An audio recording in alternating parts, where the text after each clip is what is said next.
स्मृति ईरानी को रेस्टोरेंट में झाड़ू पोछा क्यों लगाना पड़ा? क्योंकि सास भी कभी बहू थी, उसका कितना मुआवजा मिलता था? साबका अदाकारा ने सब खुलकर बता दिया। भारतीय टीवी इंडस्ट्री की साबका अदाकारा और सियासतदान स्मृति ईरानी ने अपने माजी के मकबूल तरीन ड्रामे क्योंकि सास भी कभी बहू थी उसके मुआवजे से मुतालिक इंकिशाफ किया है। जुलाई सन 2000 में शुरू होने वाले इस ड्रामे ने नाजरीन की खूब दाद समेटी, जिसका इख्तिताम नवंबर 2008 में हुआ। ड्रामे में मरकजी किरदार निभाने वाली अदाकारा स्मृति ईरानी ने तुलसी का किरदार निभाया, जो आज तक मद्दाहों के दिलों में जिंदा है।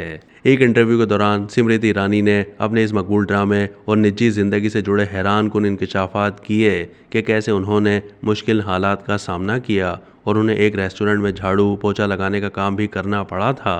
दौरान इंटरव्यू स्मृति ने इंकिशाफ करते हुए बताया कि एक मरतबा मेरा नाम मिस इंडिया के मुकाबले के लिए आया। मुझे उसमें हिस्सा लेने के लिए 1 लाख रुपए की ज़रूरत थी। मैंने अपने वालिद से उधार मांगे, जिस पर वालिद ने कहा कि मैं एक शर्त पर पैसे उधार दूंगा। साबिक अदाकारा के मुताबिक स्मृति के वालिद ने कहा कि ये पैसे मुझे सूद समेत लौटाने होंगे। अगर ऐसा नहीं हुआ तो मैं तुम्हारी शादी अपनी पसंद के लड़के से करूंगा। स्मृति ने मजीद कहा कि मैंने ये ऑफर कबूल कर ली। जब मिस इंडिया के मुकाबले में लौटी तो मेरे पास 60,000 रुपए थे, जो मैंने वालिद को दे दिए। बाकी रकम के लिए मुझे कुछ करना था। मैं एक मारूफ फास्ट फूड रेस्टोरेंट गई तो वहाँ क्लीनर, जिसे झाड़ू पोछा और बर्तन धोने थे, उसकी ज़रूरत थी। मैं इस नौकरी को करने के लिए रजामंद हो गई। स्मृति ने कहा कि वहाँ मुझे माहाना 1500 रुपये मिलते थे।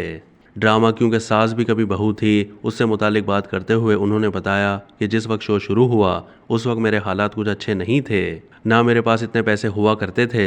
ड्रामे के शुरू के 1 साल मुझे यौमिया मुआवजा मिला करता था। स्मृति ईरानी ने बताया कि मुझे पहले साल दिन के 1800 रुपये मिला करते थे और मेरे पास सेट पर आने के लिए गाड़ी भी नहीं थी, क्योंकि ड्रामे की तुलसी ने कहा कि उस वक्त मेरे कैमरामैन के पास गाड़ी थी। वो हमेशा मुझे कहता था कि गाड़ी ले लो। मुझे शर्म आती है कि मैं गाड़ी पर आता हूँ और तुलसी भाभी रक्शे में सेट पर आती है।